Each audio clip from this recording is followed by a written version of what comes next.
All right. This assignment in particular, the main things about it is you need to be able to do the following. You need to insert the cover page. That's number one. Number two, you need to insert the table of contents. I'm sure you know what a table of content is, no? That's the second part. You also need to insert the table of figures. And lastly, you need to be able to insert page numbers in a different manner around different sections. For argument's sake, for the cover page, you don't want the page number. For the table of contents and table of figures, you want page numbers, but you want them in Roman figures, right? And then inside the document, you have to number them as page 1 or 50 if there are 50 pages and so forth. Are we clear on that part? So this is what the assignment is all about. Now, the first thing you do is to insert the table of contents. No, the cover page. So to insert the cover page, you need to go to Insert, and then you click on Cover Page. These are the templates. You can even download more from the web, right? But in particular, I requested you to use a cover page called Sightline. So you can go in here and look for Sightline. There it is. You click on it, and now your document that you downloaded has a cover page.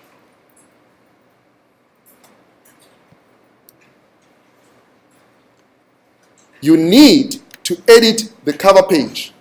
There's, for argument's sake, it says put the company there, so you need to put Cape Peninsula University of Technology.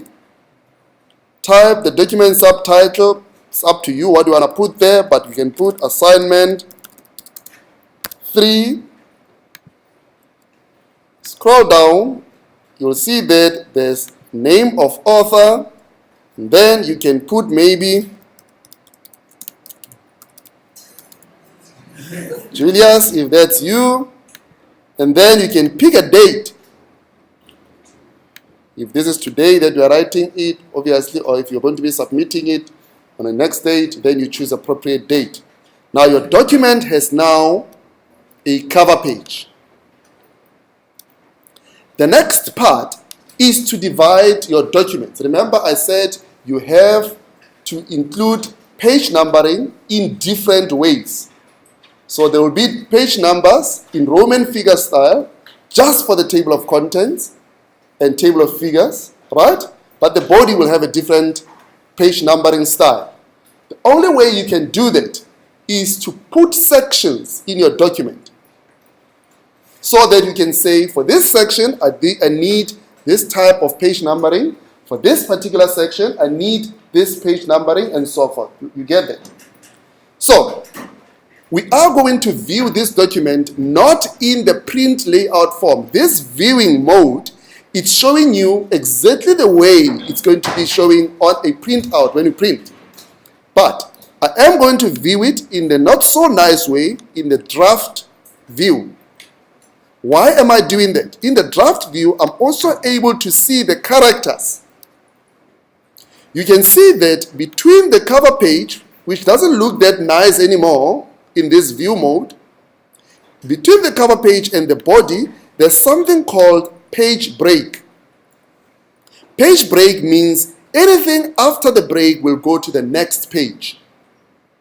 So this is page number 1, and this will be page number 2. Now, I need to handle the cover page and the body differently. At the moment, both of them are on the same section. Are we together? Because I didn't insert any sections. So, I am going to delete. I'm just going to highlight this. I'm using a Mac, so it's quite difficult to, as a Mac doesn't even have a delete button, but for you, you just press delete on the keyboard. All right? and then the page break is gone. Now, if you view it in the normal view that you normally use to, which is the print layout, and the view print layout, what do you think will happen? This part of the document and that, there's no page break between them. You see, it's moved in now because you didn't separate it by page. Now, let's go again to the draft view. And in here, I want to insert now a break, but the type of break is not a page break, but I want to put a section break so that I can tell it that cover page is a different section to the body. To get that, you go to References. I'm actually lying to you. Page Layout. And then you go to Breaks. These are the different types of breaks. But what we are interested in is section break that also takes the document or the rest of the information to the next page. You can have, within one page, you can have two sections. It's possible. But this time, that's not what we want, isn't it? So we will choose this particular one, and it says there's a section break between this part and that part. And the next part of the section goes to the next page, isn't it? So, what do you think is happening here? So now this is in a different page to that. Do you agree with me? So let's view it. You can see now that we've got a cover page and the body. Almost the same as the previous, before we deleted the page break. You see it? But this time there's a different type of break in here. So we can go again to view, a draft, and make provision for the section which is going to contain the table of contents and table of figures. So it means we need to section our document there again, isn't it? So we'll go and say, where do we get the page breaks on the section breaks? Under page layout, breaks, and then we put another section now, so that we can have how many sections so far? 1, 2, 3. So how many pages do you think are empty between the cover page and the body? There's 1. Let's see that. View, print layout. We'll see that there's a cover page, an empty page, and then the rest of the document. So how many sections do you see there? Section number 1, and this page alone is a section. You remember, right? And then this is also the start of another section. Let's go again to the draft view. And we realize that in the draft view, we also can put a break in here. And the purpose of that break, I want the table of contents to be, let's say the table of contents goes all the way from page number 1 all the way to page number 3. But it doesn't fill page number 3. And then from there you start table of figures. If you want to move the table of figures to start on a new page, what type of break do you put there? You still want it to be within the same section, but you want table of figures to start on its new page. So what do you set? Page break, not section break. So I can insert again, page layout, breaks, and then this time we put page break. So, how many pages do we have between the cover page and the body? There's 2 empty pages. And between the 2 empty pages, there's only a page break. They both belong to the same section. You see that? So let's go see if you've got those 2 empty pages. View, print layout, cover page, first empty page, second empty page, and then the body. But you see that now. Now, the next thing you need to do is to insert the table of contents. But before we insert the table of contents, I'm going to start first by inserting the page numbers, which is the most demanding part of the exercise. Are we together? And then later on, I'll show you the table of figures and table of contents. Now, when you insert numbering on your pages, when you insert page numbering, you put them either on the top part of your page or on the bottom part of that page. This top part has a name. It is called the header. And the bottom part is called the footer. Head and foot. Right? Now, to expose them, the easiest way is to just click on the bottom part of your image or the top part of your image, of your page, just double click and they'll be exposed. Are we together? Now, I said you just go to the bottom, either here or there, right? And then you double click. Sometimes, depending on what's on the page, as you can see there, because there's a macro on that page, just double click, and then it comes up. You can also go through home, design, and then end up activating them there, but it's a long way around. Nah? Double click, and then you get to the headers and footers. We want to put the numbering for this particular exercise on the top part of the page in the middle. Are we together? And we remember, now even here you can see that that's section 1. Do you see that? And this is section 2. Remember we did the sectioning. Now, we want numbering only on section 2. So what I'm going to do is, I am now going to prepare my header for the numbering style that I need. The first thing you have to note is that even though these two are two different sections, you can link the sections such that what you do on one section is done on the previous section, especially with the headers and footers. We don't want that now, isn't it?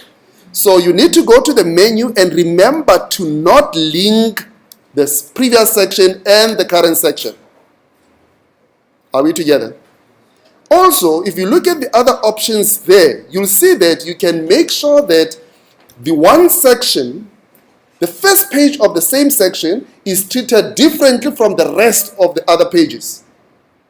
For argument's sake, if you left this thing here, different first page, and you insert the page number on the first page, on the other pages, don't be any page number, because we said the first page is different from the other numbers. But that's not also what we need, isn't it? So I'm going to disable this and make sure that it's not linked to the previous section. Are you happy with it? Yes. Now, I have to insert the page numbers. To insert the page numbers, I go to Insert, Page Numbers. But before you insert, remember, we don't just want to insert any type of numbering there. We want Roman figures. So there's two ways you can do this. It's either you can format to say, I need Roman figures, and then you insert the numbers. Those are two different processes, the formatting and the insertion. All right? We will start first by formatting. But you can insert and then format afterwards. It doesn't make a difference there. So the formatting page numbers goes there. You can just click on this and say, for this section 2, I need Roman figures. It would say you can only go up to that point. Doesn't matter.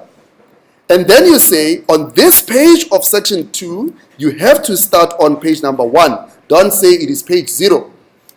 So you have to tell it, start on page number 1, and I need this format.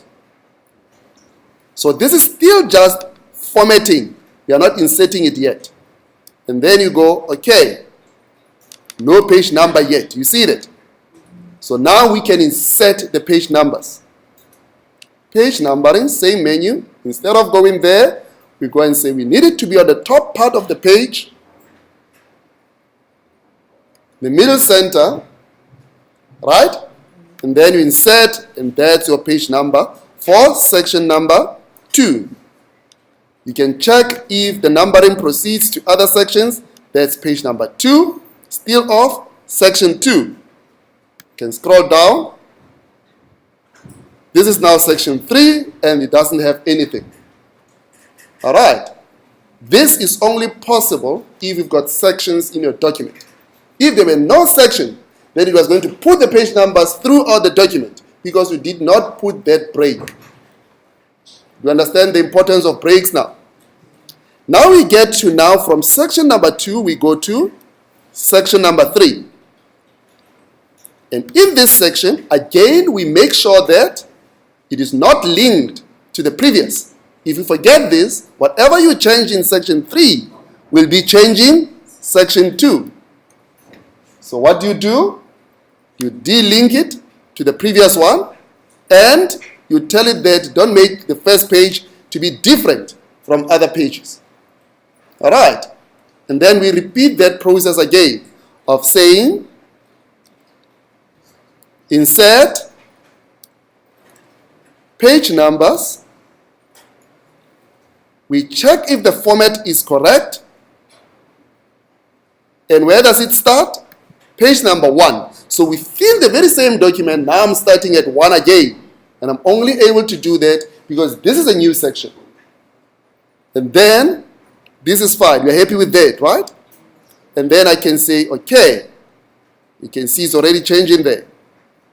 And then I can also insert page numbers and say top page. And then I can choose the type of numbering that I want. Now, already you see there's a numbering there. So if you want to insert the first one, you can by simply just deleting that and inserting a new one, top part. That's page 1 of something. You see that? Then I can click on that and it's indeed saying page 1 of 22. But check that. Link to previous. What do you think that will do?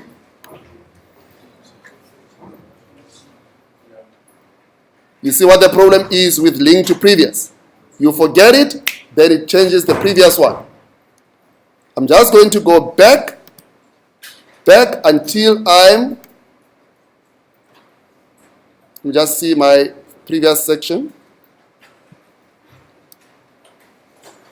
All right. So, I'm going to go to this one, delink it. Be careful because this sometimes just switches itself on. Né? So keep watching it. And then let's insert the page numbering now. Insert page numbering. We've already formatted it, you remember, eh? And then I'm going to be saying top page. And then we're looking for that page 1 of 1, which is in the center. And there it is. It's page 1 of 22. And then we can move to go and fix that one that we messed up. You remember? When we deleted, it was still linked, so it deleted the top part. So if you're not careful, you're never going to finish the assignment. Or, if you're clever, what do? Start with the last section, because then it will keep on changing, linking to the top. That's also possible, because there's no link to following. It's only linked to previous. All right, so we are now in section number 2. Insert page numbers, top of the page in this format, but let's check the formatting first. Check the numbers, it is the right numbering. Okay, so we can insert it on the top middle center. There we go. It wasn't linked to the top part, so cover page doesn't have anything, and this one has a different numbering style. Do you see? So that's how we use sections in large documents. All right. I know I'm talking too much. I'll now get to the next part, which is the last part of the assignment, which is inserting table of contents. We want the table of contents to be in the first page of section 2, right? We are still on the headers and footers, so I'll click outside so that I'm out of there. Double click outside the headers and footers. Now you left the headers and footers. And now I can insert the table of contents. Here's the thing. Before you insert the table of contents and table of figures, you need to tell the computer which parts of your document represent headings. Are we together? So, A heading is a title. In fact, I don't want to say that because they are used differently. The title will be the main one of the whole document. And then we've got what we call headings. Let's say, for argument's sake, we're talking about Microsoft Word or Microsoft in general. All right? Microsoft Office. Then Microsoft Office will be the topic. Inside Microsoft Office, we've got how many programs there? Microsoft Word, PowerPoint, and Excel. So those ones in your essay, you'll number them as 1, 2, 3, isn't it? Those are the main headings inside Microsoft Office. However, inside Microsoft Word, there are other topics inside there. And what are those? Tables, for argument's sake. So you might label table as 1.1 because it's coming from 1, which is Word, isn't it? So the headings that you normally otherwise would label them as 1, we call them a heading 1. So Microsoft Word will be heading 1. Microsoft Excel will be heading 1. Microsoft PowerPoint will be heading 1. All those programs will be heading 1s. The subsections will therefore be heading 2. And the heading 2s, the easier way of noting them is you'd normally label them as 1.1, 1.3, or 2.1, just like that, with 2 digits. So that's heading 2. And then 1.1.1 will be heading 3. Just like that. Do you understand what I mean? So we need to get to a document and go to each of these and tell the computer that this is our main heading and this is a subheading. You see, this is under anemometer. I've got pressure plate anemometer. So this is 1. 1.1 will be pressure plate anemometer until I've stopped talking about anemometer. This will then be 1.2, isn't it? And then we go to the next section, 1.3, 1.4, that's hot wire, 1.5, all the way until the topic changes from anemometer to barometer. Then barometer becomes 2. Now this is heading 1 still. And this becomes heading 2. So you just have to tell the computer. In other words, you tell it what are your sections and what are your subsections. Are we together? Now, the way you do it, you click next to the heading and you go under Home, you go to Styles, and then you click on the appropriate heading. So, anemometer is heading number 1. What about pressure plate? Heading number?